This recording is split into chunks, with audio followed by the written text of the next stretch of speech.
Sveicu jūs vēlreiz šajā konferencē, šajā lietainā dienā, bet es ceru, ka šodien mums būs daudz interesanta atziņu un mēs kopā pavadīsim labu laiku.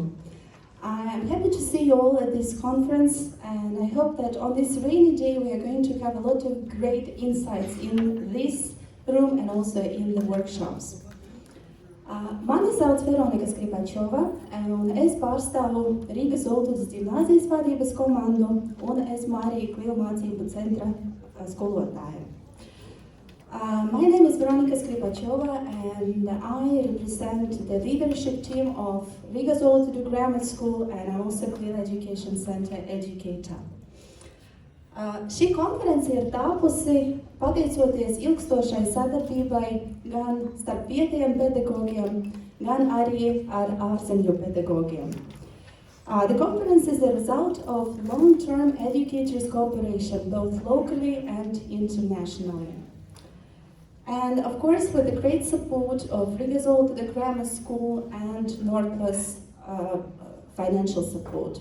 Šī konference ir tāpusi arī pateicoties Rīgas Nordplus Gimnāzijas atbalstam un Nordplus Junior programmas līdzfinansējumu. Es gribētu sveikt skolas, kas sadarbojas, lai sagatavotu šo konferenci. I would like to introduce the schools which contributed to developing the conference program. Iluka School, Estonia, Sanatorium School, Lithuania, Educateka Education Center, Lithuania, Norway Montessori School in Stavanger, Norway, and Vilnius Municipality Grigiškas Sviesus Gymnasium, Lithuania, and of course, CLIL Education Center and Rīgas Nordplus Grammar School, which is hosting this event. Mēs novērtējam, ka mūsu konference piedalīsies arī vieslektori no Latvijas un Zviedrijas un pat Austrālijas. We are happy that we have the guest speakers and teacher trainers from Latvia, and we also have the guest from Sweden, Australia. Monica will introduce herself.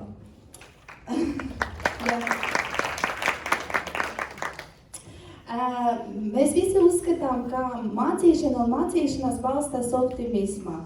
Patiešām skolotāji ir tie cilvēki, kuri ar savu optimismu, ar savu iedvesmu arī pārējos.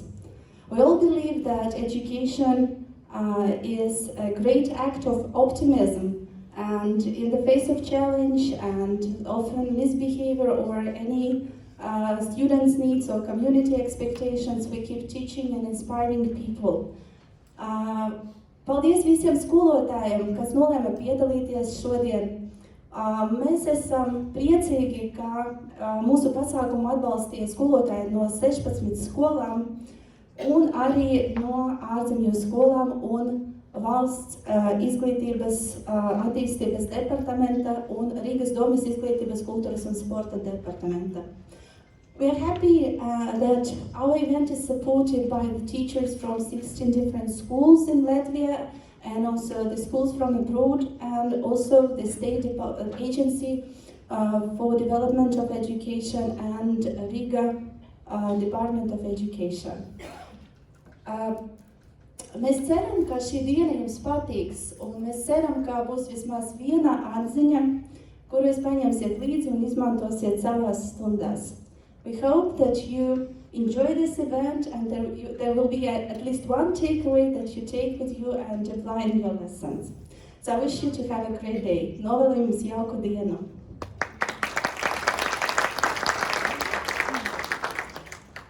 I would like to introduce the first speaker of this conference, Linards Deidulis. Es gribētu uzaicināt pirmo runātāju, Linards Deidulis, Senior Project Manager, State Education Development Agency, Linards Deidulis, Valsts izglītības attīstības aģentūras, starptautiskas sadarbības programmu nodaļas vecākais projektu vadītājs.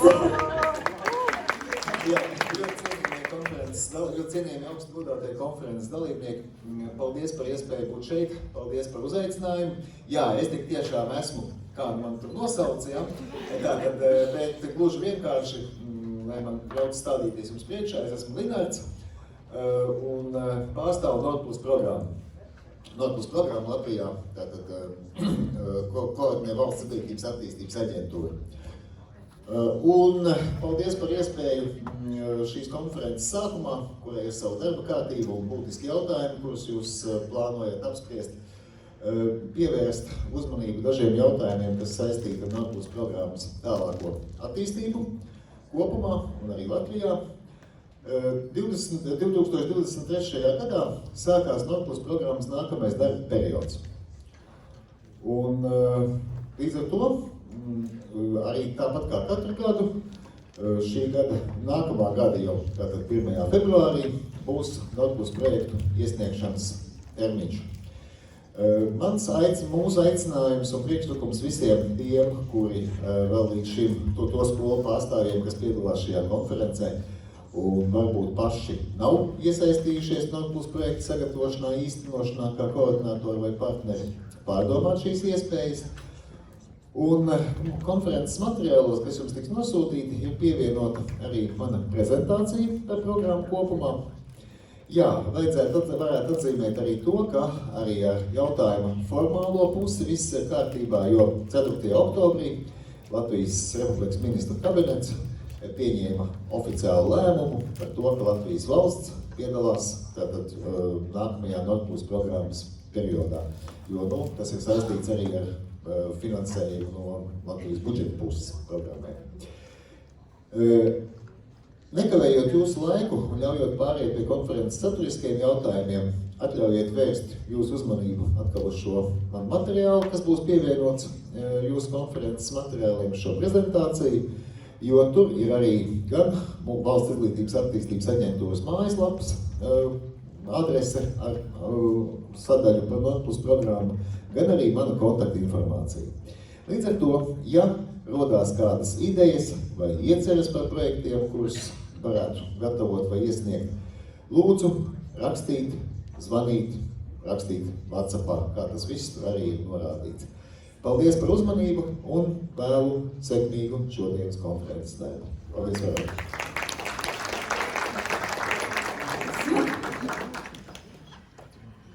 Cienījamie kolēģi, kam ir nepieciešams tulkojums, jā, droši paņemiet tādu speciālas austiņas.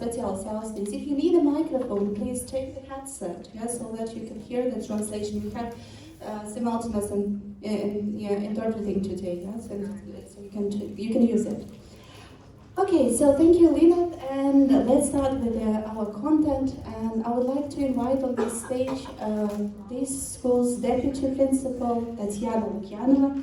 Es gribu aicināt uz skatuves Tatjanu Lukjanovu, Rīgas Olotas ģimnāzijas direktoras vietnieci izglītības jomā un arī tehnoloģiju koordinātoru skolā. Tatjana.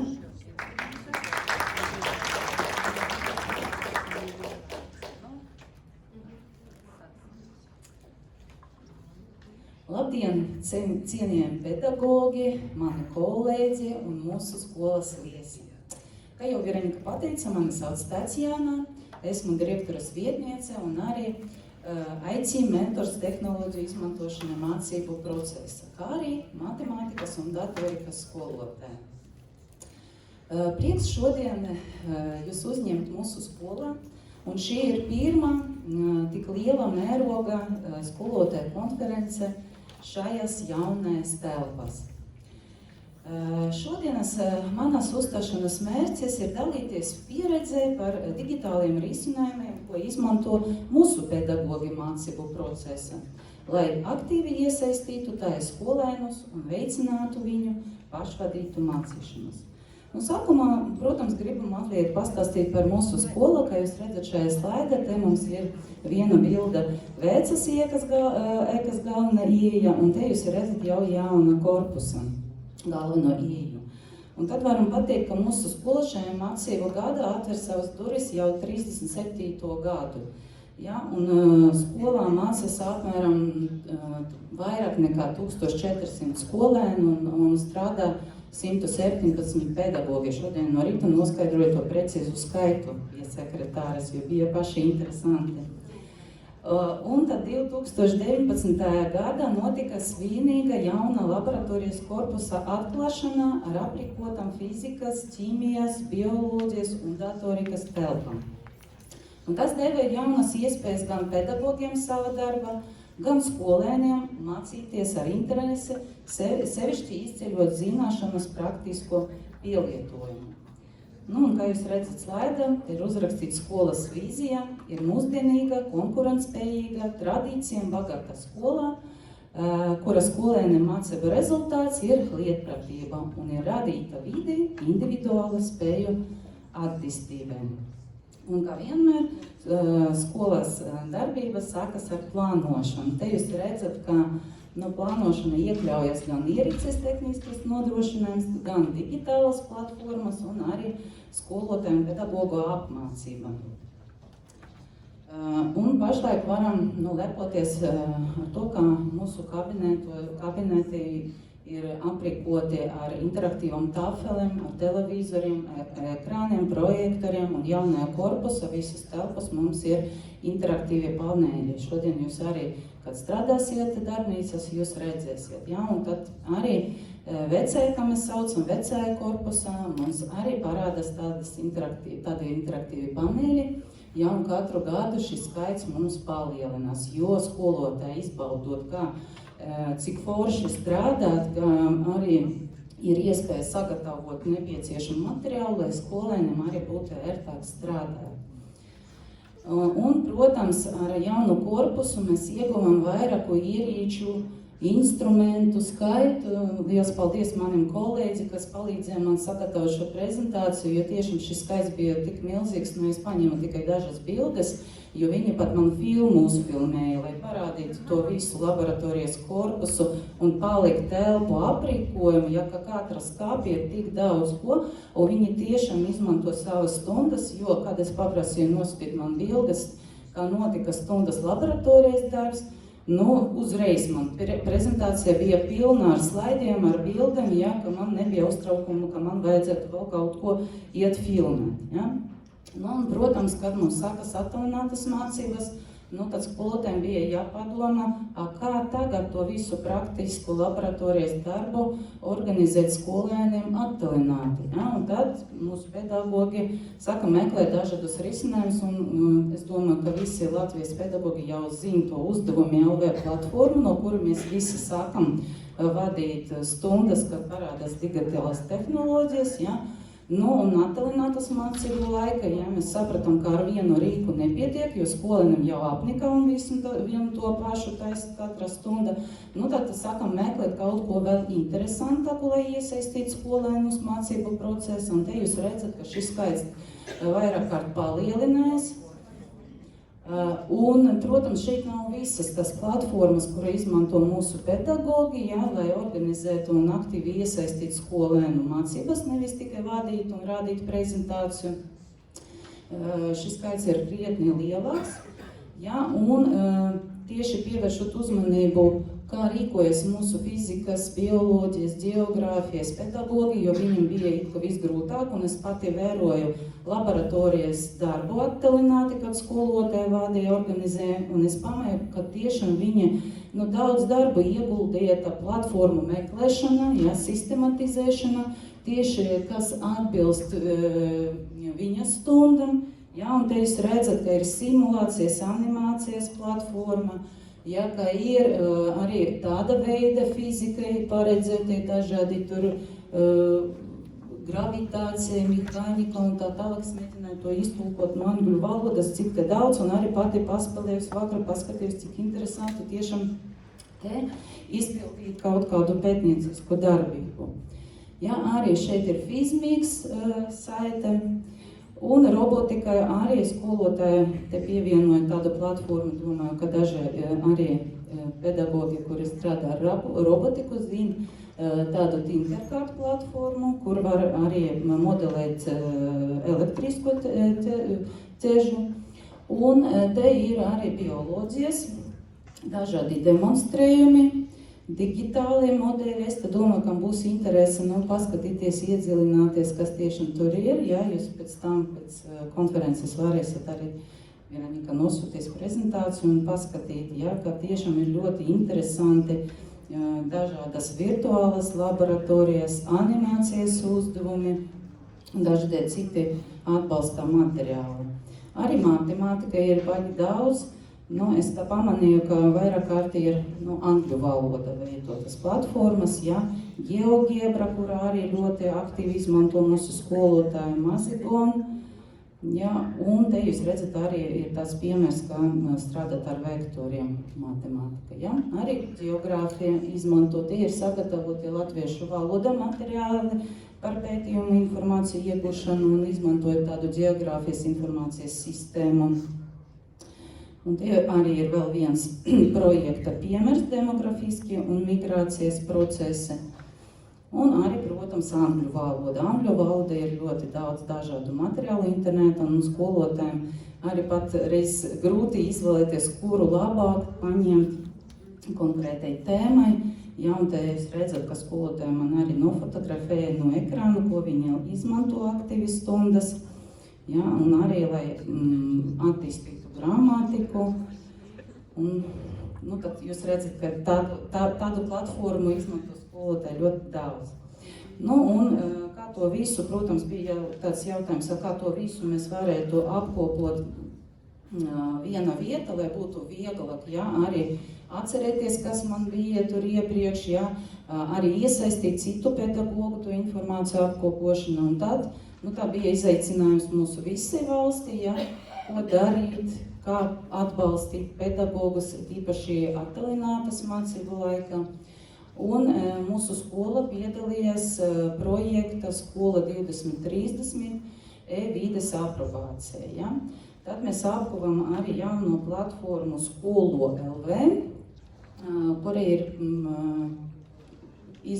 izmanto Moodle sistēmu. Ja? Un te jūs redzat, ka mūsu pedagogiem, un te nav visi, saka veidot savus kursus, sava priekšmeta kursus, lai to visu, ko viņi jau paši izveidoja, ko viņi atrada interneta, ko viņi uzzina un grib pielietot, kā to visu var apkopot viena vieta un sāk veidot tādus kursus. Gan vispirms paskatoties, ko piedāvā projekts, ja, kādi ir materiāli priekšmeti, un sākumā te nebija daudz, ja, un vairāk skolotājiem bija pašiem jāpastrādā.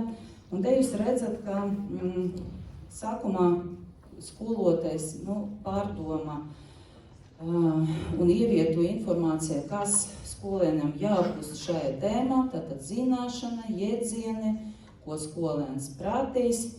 Tālāk turpinām kursam izveidi, papildinot ar saviem materiāliem, ar uzdevumiem, un arī, protams, lai skolēns varētu pats saprast, ko viņš šajā tēmā apguva, arī sagatavoti līmeņas snieguma apraksti. Ja? Tad, ko skolēns šeit var pats izvēlēties, ko viņš jau pats var izdarīt, ko viņš izdarīja ar skolotāju palīdzību, ja? Un tad izvēlēties, kura līmenī viņš pašlaik atrodas. Ja? Un Moodle platformas CLIL iespējas ir ļoti plašas, kā jūs redzat, šeit ir vairākas aktivitātes, ko piedāvā lietotājiem veidot, ja, un te var vienkārši pievienot savus failus, sakārtot mapes vai veidot kaut kādas aktivitātes skolēniem, lai tieši iesaistīt viņus aktīvi stundā. Te ir viens mans piemērs, ko es izveidoju datorikas stundī. Es tad pārdomāju par secību, ja, kā vieglāk vispirms ievest tēmu, es izveidoju tādu interaktīvu materiālu, pēc tam, ko skolēns var arī palasīt un atrast internetā, kaut kādi vēl uzdevumi un paškontrolas uzdevumi. Un var pateikt, ka tam nebija īpaši ilgi un grūti, jo man jau bija kaut kādu materiālu, tādā ar Moodle vide to viegli un ātri izdarīju. Ja, un redzēju, ka skolēniem tas sagada prieku, bija interese sevi pārbaudīt, jo tur ir poga čeki, ja, es varu pārbaudīt, cik pareizi es to visu atceros un cik es tēmu sapratu. Te ir tāds piemērs no ķīmijas skolotāja kursa. Šeit jūs redzat vairāk ir pievienot tieši linki uz saitam, ja, un arī skolotāja nelielu aprakstu uzrakstīja par sasniedzamu rezultātu, par uzdevumu, kuru var pildīt lietojot šo platformu. Arī ir prieks, ka skolotāji ne tikai domāja par savu mācību priekšmetu, bet arī par lasīšanu skolēniem, kā attīstīt un atbalstīt, un arī ierosināt lasīt. Jā, tad mūsu viena skolotāja izveidoja tādu lasīšanas semināru kursu, kur saplānoja visu par kritērijiem, par lasīšanas semināra prezentāciju, un par katru izlasīta grāmatu daļu izveidoja tā pašpārbaudas testu, lai skolēni varētu arī pārbaudīt, un arī skolotāji var redzēt, ja, cik viņš tur iedziļinājās tajā lasīšanā. Arī ir piemēri no angļu valodas kursiem. Kā jūs redzat, viss ir ļoti līdzīgs. Ja? Atšķirība ir tikai, cik dažādu materiālu skolotāji pievienoja, vai tā ir PDF formāta, vai tā ir prezentācija, vai ir kaut kāda saite uz citu portālu. Tad jūs redzat, šeit ir angļu valodas skolotāja izveidotais kurs. Un, protams, kas arī ir ļoti labs šajā platformā, kā skolotāji var apskatīt katra skolēna panākumus, vērtējumus. Jā, es varu paskatīties, kura datuma tika izpildīts tests, es varu rakstīt atgriezienisko saiti, jā, varbūt, ko var uzlabot šajā darbā, un arī skolēns var sekot savai dinamikai, un te ir dažādas iespējas, ko viņš to var apskatīt. Ja? Tātad, jūs redzat, ka tiešām platforma ir ļoti tāda bagāta, ja, un lietojama ikdienas dzīve, jo tagad, kad pagāja jau 2 gadi, es varu droši lietot un papildināt, un arī aicināt pārējos kolēģis pieslēgt viņu savu kursa. Ļoti ērti strādāt ar šo rīku, jo arī ir automatiski pieslēgums mūsu skolas elektroniskajam žurnālam. Jā, tad skolēnam nevajag atsevišķi tur reģistrēties, jā, viņš uzreiz pieslēdzas caur to elektronisko žurnālu ar saviem datiem, un uzreiz visus kursus, kurus pievienoja viņam skolotāji, viņš var uzreiz redzēt. Un pat, ja viņš neatrodas stunda, ja viņš slīmoja, ja, man jau ir tāda praksa, ka skolēni jau zina, ka būs materiāli tajā vieta, un viņi, kamēr notiek stunda skolā, viņi tajā laikā arī šos uzdevumus un materiālus skatas un pilda, jo es pēc tam arī apskatot, ko man tur skolēni izdarīja, es redzu, viņš nebija stunda, bet viņš mājas pastrādāja un to visu izdarīja. Malacis, ja? Tad baigi labi, ka arī skolēni saka tiešām izmantot šo platformu. Apkopojot visu iepriekš minēto, es gribu teikt, ka veiksmīga digitālo rīku un resursu atlase pirmkārt ļauj analizēt un virzieties uz mērķi, kas bija iecerēts. Otrkārt, tas ļauj pirms paša procesa izplānot, kā un ko darīt. Un treškārt, tas ļauj mums procesu uzskatīt par pabeigtu, jo izdodas novērtēt, vai iecerētais izdevās. Paldies jums par uzmanību, paldies manim kolēģim par atbalstu, par sagatavotu prezentāciju, par vēlmi kaut ko darīt jauno, interesēs par tehnoloģiem, nebaidās, vienmēr griežas ar jautājumiem, ja ir. Un tad, es domāju, padara mūsu skolēni te sēž, arī klausas, ja, ka es nemeloju, padarīt mūsu mācību procesu interesantāk. Paldies jums visiem par uzmanību!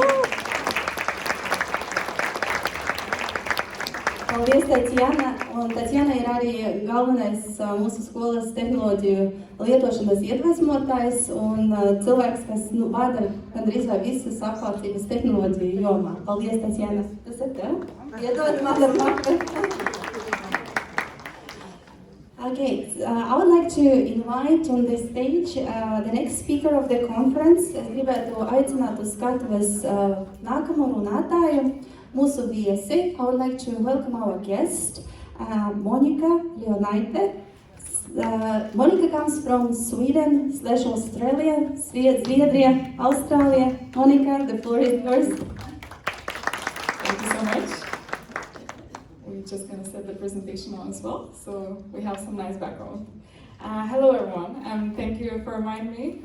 It's great to be here, seeing so many faces that want to learn more about how to be more innovative in education. Myself, I come from Sweden, from Stockholm. However, I did live in many different countries, studied in many different top universities, and am currently developing the largest European university network that is based on innovation with the European University Vision, which is called CIVIS. So I'm involved in many innovation projects, among those also education. However, I also do a lot of technology development, including hackathons, developing applications for education and technology, financial technology, health technology, and any other technology you can think of. So teaching entrepreneurship in the digital world is my main topic that I will focus for today, in order for you to get more hands-on how can you implement teaching entrepreneurship in classrooms, starting from day one.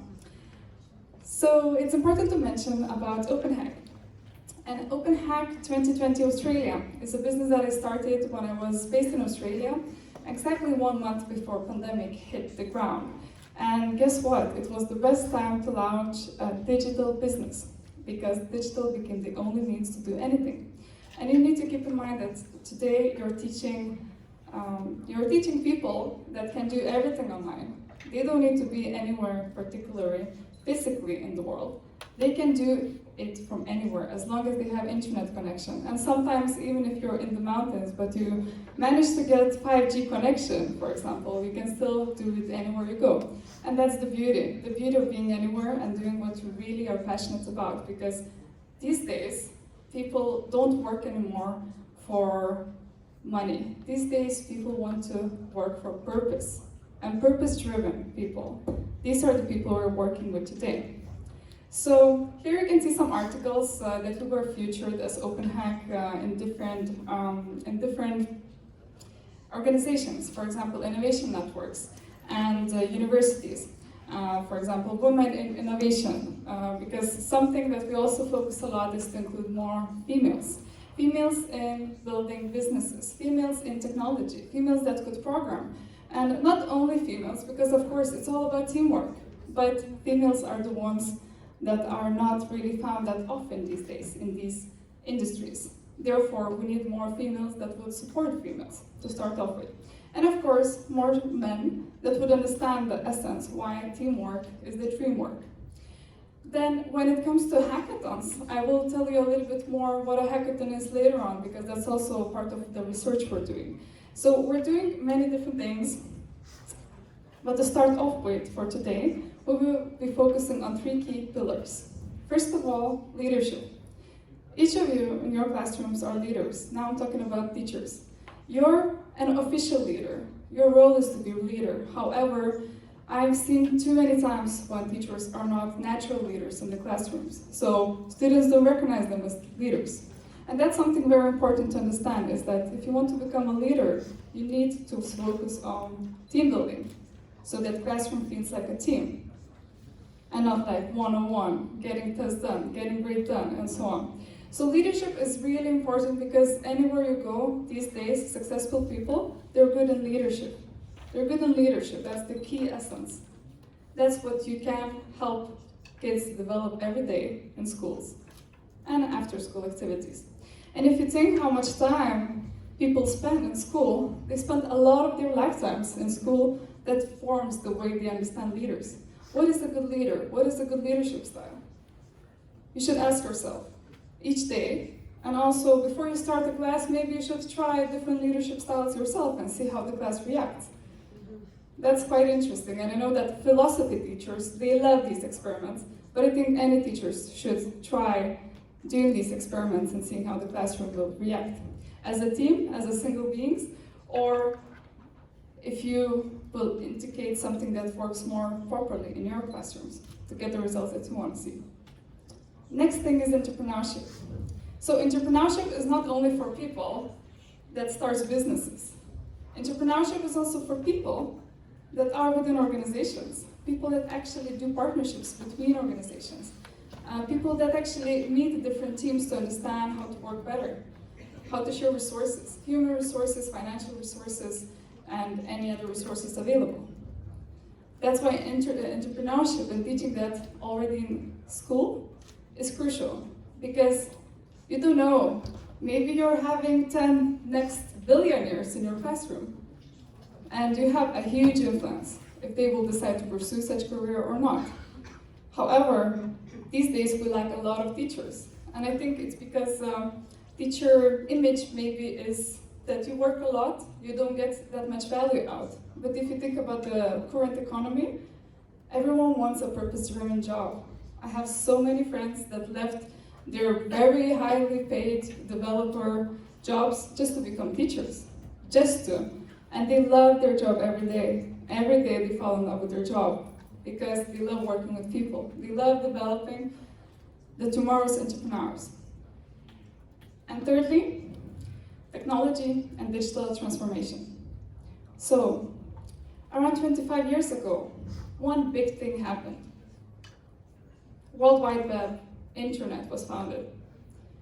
And that changed everything as we know. Even though at the beginning, people were very suspicious, nobody really thought that's the next big thing. But today, I'm here only because of the internet.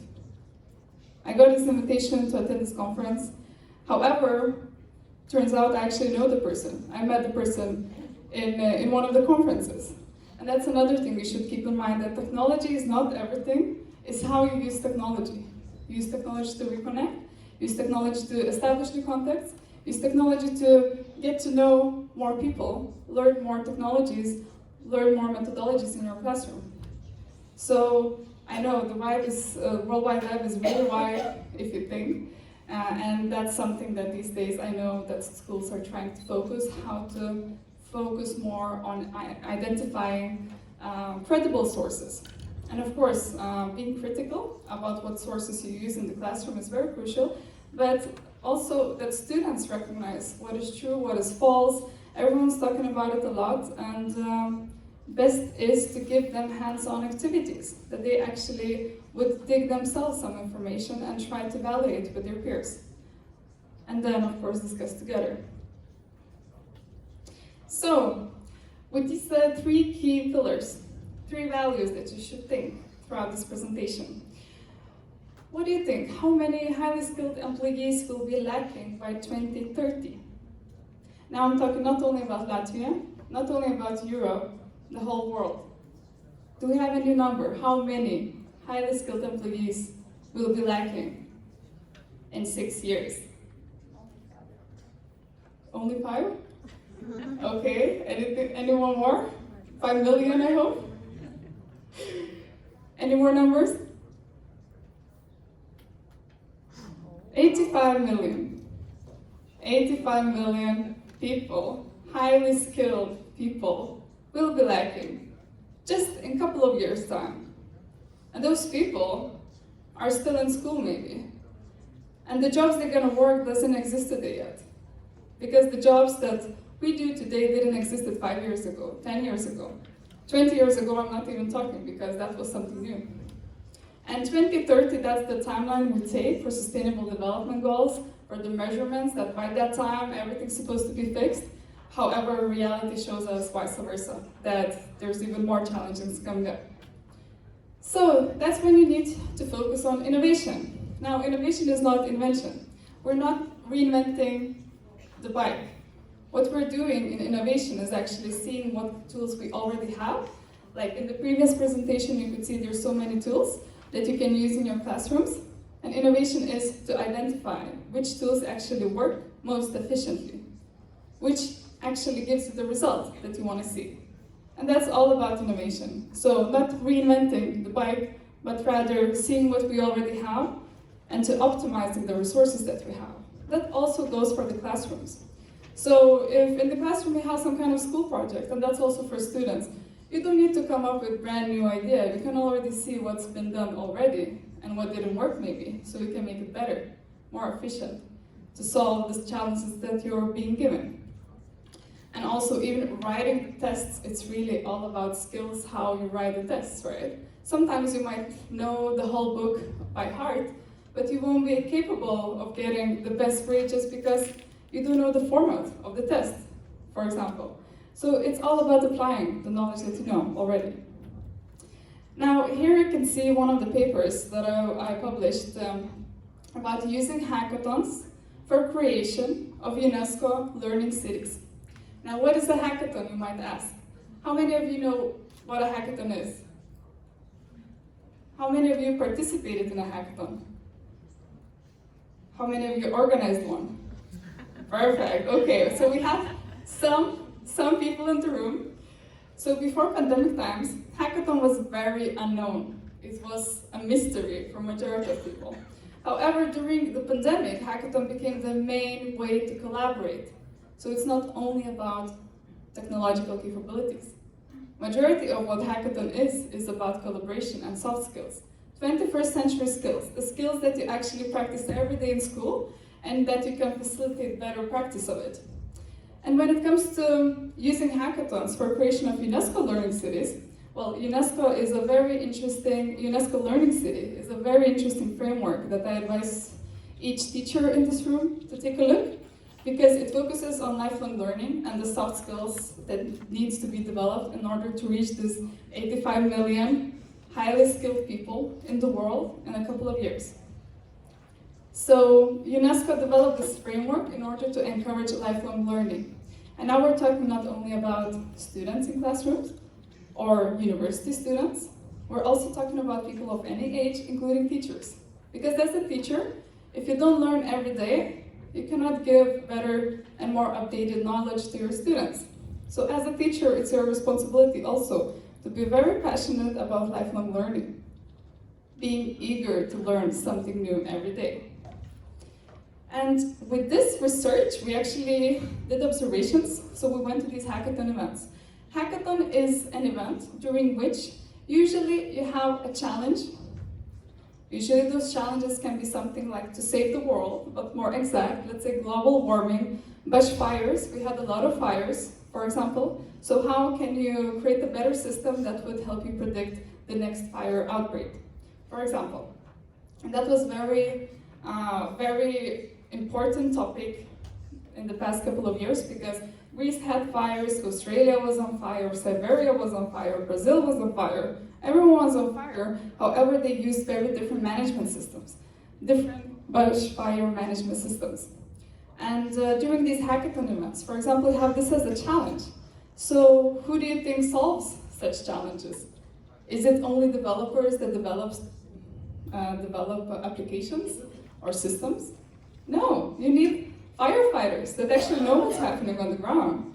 You need people working in rural fire services to actually understand what's happening in those areas with the given terrain, because the nature is also very different in different countries. You have mountains, you have seaside, you have different plants. For example, eucalyptus is the best plant that burns so well, and Australia, most of Australia is basically eucalyptus trees everywhere you go. So how do you manage that in places where people don't even live? So you need to use IoT devices, maybe 5G technology. You need to use drones and a lot of coordination between different units. So during a hackathon, when you have such challenge, you also need people that understand different parts of it. You need developers, absolutely. At the end of the day, they will be probably providing you the IT system. However, you need the experts that actually work with fire management, that actually goes to the field every day and sees what's happening. You might also need some indigenous people, people that live in the wild, and they have completely different knowledge from what you have. However, their knowledge is also very important in order for you to create the overarching system that would work and save the nature, save people, save cities from fire. So that kind of gives you an explanation that hackathon is not only tech developers coming around the table and trying to fix a bug. Usually, it used to be the case 50 years ago. These days, we could do a hackathon here from all of you, just sorting you in different teams, preferably with people that you never met before, and that you have very different backgrounds, because that's the way you learn best from each other. And that's something also that you can try implementing in your classrooms, making mini brainstorm sessions when you have different students, preferably students that never hang out together during the breaks, and see what happens when they need to present a solution to your given challenge. And it doesn't have to be a very complex challenge, it can be very, very easy challenge or something they can relate to. For example, how to build a more sustainable food delivery system for your school. So to translate that, because it sounds quite complex, how to get food from as close as possible to your school, healthy food, to also promote and support local businesses. So that's something that I think your gymnasium students can already think about. Maybe younger students could think about more about the design of different places that they want to rest in, etc. And that's something as well we did in Sweden. We did kids hackathon. So kids of different ages, we would use Minecraft as the main platform to create that. So that's an idea that you can use, to use already platforms that students feel comfortable in creating, and just give them a challenge to solve throughout the game. And with this research, we also discovered that technology was not the crucial part throughout the events, because we did observations of physical events, but also online events. We were asking both participants of hackathons what they learned, their perception of what they learned during the event from other people, as well as through sessions, through teamwork, but also we asked the mentors, we asked the investors, because everyone was there interacting with each other. What did they learn? So if you're actually actively participating in a hackathon, it's impossible not to learn something new. And that's the beauty. That's why we suggested with this research to UNESCO that they should start using hackathon as a tool to implement their lifelong learning cities. And guess what? They're organizing at least one hackathon every month since then, and it's been already third year now. So, very important topic when it comes to innovation, when it comes to team building, when it comes to people actually learning in classrooms and outside of them, is to create a safe space to learn and take action. Now, what does that mean? That means that as a teacher, sometimes maybe it's better to give students some hints and instruct them what you expect to see, but at the end of the day, encourage teamwork. So actually, at the end of the day, they're being the teacher to you. They're presenting you the solutions, so let them be in the classroom, let them experiment with different ideas, different suggestions, and develop them further. When it comes to creating safe space to learn, you cannot undermine neurodiversity in your classrooms and diverse learning styles. So neurodiversity, it's quite a new trendy term used also to define people that has some, let's say, studying difficulties, usually people say. However, I think a nicer way is to say that students with determination, because they do have a challenge, but they're determined to learn.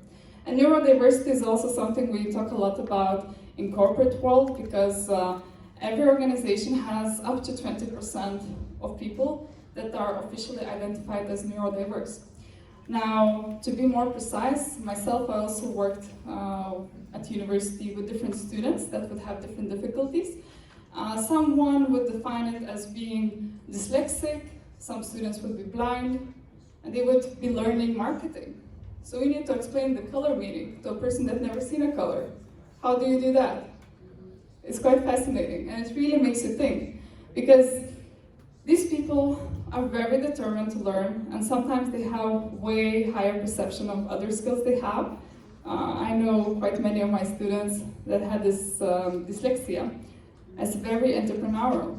They could do any presentation, however, they had a little bit hard time reading or making some summaries. So they did have extreme strengths in some things, while being challenged with other things.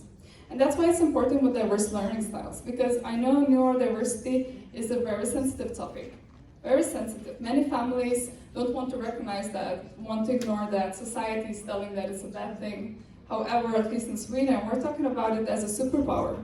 And I'm talking about that also being spoken in the biggest tech companies you can imagine, realizing that those are the geniuses producing the technologies. Among other things, neurodiverse people were Einstein, and Michelangelo, and Steve Jobs, even Elon Musk. So think about it next time when you see that maybe there are some students struggling to adapt to the learning style. That as a teacher you have the power to help them, to change, to provide maybe a little bit different exercise to learn the same thing. How are we doing with the time? Just give me a sign when I should cut. So, experiential learning and simulation. Simulation is about role play in this case. For example, when we have leadership trainings, that's also something we organize, we use a lot of simulation in those trainings. So, you have a group of people, each of them maybe meet for the first time, or they know each other. However, you're the one deciding as a facilitator to give them different roles in the classroom. So let's say you have a mission vision goal by 2030 to minimize waste and recycled waste. And you create a team that's supposed to discuss how can we do that. So in simulation you give roles. Somebody will be the visionary, somebody will be the chairman, somebody will be the policymaker, and someone will be the financial officer. Each of them trying to be leaders in respective fields, however in very diverse fields, and see what happens. And that's usually a lot of fun also for both facilitators and people participating in such trainings. Doesn't matter what age, of course you need to adapt the content to a particular age group that you're working with. But through experience and through failing, that's when people learn the best. Now, they don't need to fail all of them together, but through shared learning. So for example, you have some teams performed 100% excellent, however some teams fail miserably. And it's important that you bring all teams together in the same role so they start sharing their stories. They start sharing, okay, I made this decision, this didn't go that well, but then we did something else. And then teams that were completely excellent, they get even more information how to behave in different situations. So what you should do when it comes to experiential learning is to reflect life. You know, it's not the greenhouse that we have in school. It's supposed to reflect how it is in real life, because once students leave school, well, next thing, I talked with some students, they plan to go to university next step. However, university is a wild world sometimes, especially after school if you did not have many outdoors and external engagements in different associations, etc. So some people can be really overwhelmed. However, it's something that you should encourage in classrooms to have after-school activities, after-school engagements, so after lessons. So to say, non-formal education, I think that's a crucial part as well. And this will contribute to disrupting industries. So the more diverse people, more capable people we have, the more disruptions we will see in the markets. Now, the disrupting part here is about not only technology, but also the way we work. So pandemic was enough to turn all our physical face-to-face work environment to the digital. Even though many universities could do digital already 20 years ago, let's say, but some of them very hesitated because professors did not want it to go completely digitally. Even though that was the best alternative for the student, for example, but pandemic really pushed that. And then we saw a lot of interesting things happening, such as industries starting to collaborate much more online than they did ever in real life. So I already mentioned about lifelong learning importance, and that's also something for sustainable development. Because sustainable development is something we need to be concerned, all of us, since all of us contribute to that every day. Contribute or not, it's your own decision. However, as a teacher, you can educate your classrooms to start off with why it's important to think and talk about sustainable development. Because everything starts from you, from every single person, from your own decision, what to do. To use more electricity, to use more water, or rather to try and save it, especially these days, since the prices are so skyrocketing.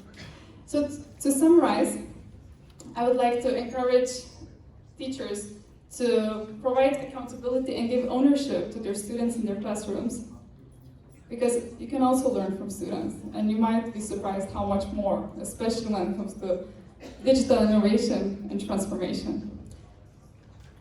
Thank you.